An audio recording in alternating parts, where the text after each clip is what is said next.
Dollar સામે ભારતીય રૂપિયો ફરી એકવાર ખાસો પ્રેશરમાં આવી ગયો છે. તેવામાં રિઝર્વ બેંક માટે ડોલરનો ઇનફ્લો વધારવો ખૂબ જ જરૂરી બની રહ્યું છે. જો અમેરિકન ડોલર સામે રૂપિયો આ જ રીતે ધોવાતો રહ્યો તો તે આવનારા દિવસોમાં સેન્ચુરી પણ મારી શકે છે. તેવી શક્યતા વચ્ચે હવે રૂપિયાને તૂટતો બચાવવા માટે આરબીઆઈ એક્ટિવ થઈ છે. રિઝર્વ બેંકે ગયા મહિને જ વિદેશમાં રહેતા ભારતીયો પાસેથી ડોલર પ્રાપ્ત કરવા શરૂ કરેલી સ્પેશિયલ ડિપોઝિટ સ્કીમને હાલ પ્રમાણમાં સારો રિસ્પોન્સ મળી રહ્યો હોવાનું રોયટર્સના એક રિપોર્ટમાં જણાવાયું છે. અને તેના હેઠળ ગણતરીના દિવસોમાં જ $10 બિલિયન જેટલી રકમ ડિપોઝિટ થઈ ચૂકી છે. જોકે બીજી તરફ રૂપિયો ડોલર સામે 96ના સ્તરને ક્રોસ કરી ચૂક્યો છે. આરબીઆઈએ જૂન 5ના રોજ થયેલી પોલિસી મીટિંગમાં નોન રેસિડેન્ટ ઇન્ડિયન્સ દ્વારા કરાયેલી ડિપોઝિટ્સ પર zero cost foreign exchange swap ફેસિલિટીની જાહેરાત કરી હતી, જેનાથી બેંકો માટે આ પ્રકારની ડિપોઝિટ પર વધુ રિટર્ન આપવું શક્ય બન્યું હતું.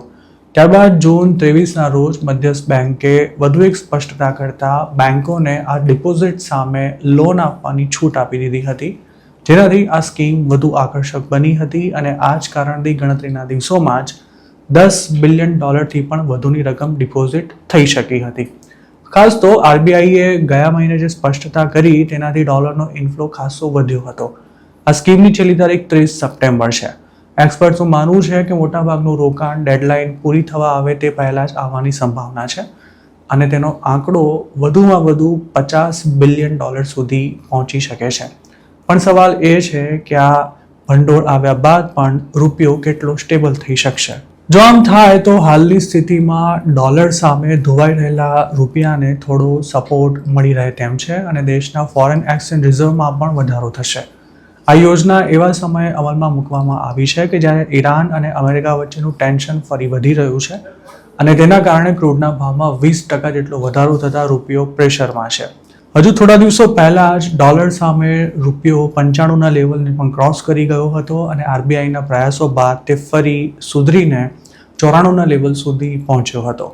ત્યારે આરબીઆઈએ આ ધોવાણ અટકાવવા માટે માર્કેટમાં ડોલર્સ ઠાલવ્યા હતા, પણ હવે ફરી ગ્લોબલ માર્કેટમાં ટેન્શન વધ્યું હોવાથી રૂપિયો 96ના સ્તરને ક્રોસ કરી ચૂક્યો છે. તેવામાં આરબીઆઈની દરમિયાનગીરી મહત્વની બની રહી છે. જોકે હવે સમસ્યા એ છે કે આરબીઆઈએ જૂન 23ના રોજ કરેલી સ્પષ્ટતા બાદ બેંકો માટે ડોલર ડિપોઝિટ સામે લોન આપવાનું શક્ય બનતા ડોલર ઉધાર લેવાની જે કોસ્ટ છે તે 0.25 થી 0.40% જેટલી વધી ગઈ છે. ફંડિંગની કોસ્ટ વધતા એનઆરઆઈ ડિપોઝિટ પર જે રિટર્ન ઓફર કરવામાં આવી રહ્યું છે તે પણ ઘટ્યું છે, જેના કારણે આ પ્રોગ્રામનું આકર્ષણ ઘટી શકે છે.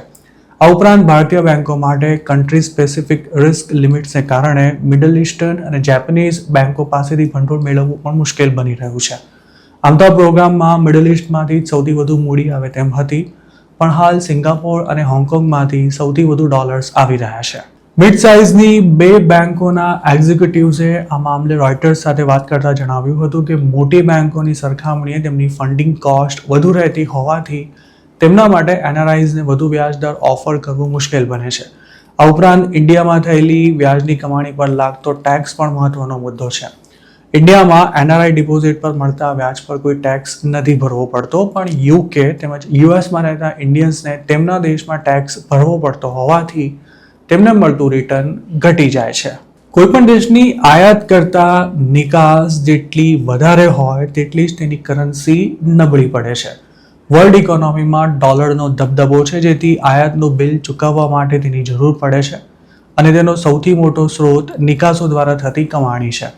આ ઉપરાંત વિદેશમાં રહેતા ભારતીયો જે પૈસા ડિપોઝિટ કરાવે છે તેના કારણે પણ દેશના અર્થતંત્રમાં ડોલર ઠલવાતા હોય છે. જોકે છેલ્લા એકાદ વર્ષથી રૂપિયો ખાસો પ્રેશરમાં છે અને ઈરાન વોરને કારણે તેની હાલત પડતા પર પાટું વાગ્યું હોય તેવી થઈ રહી છે.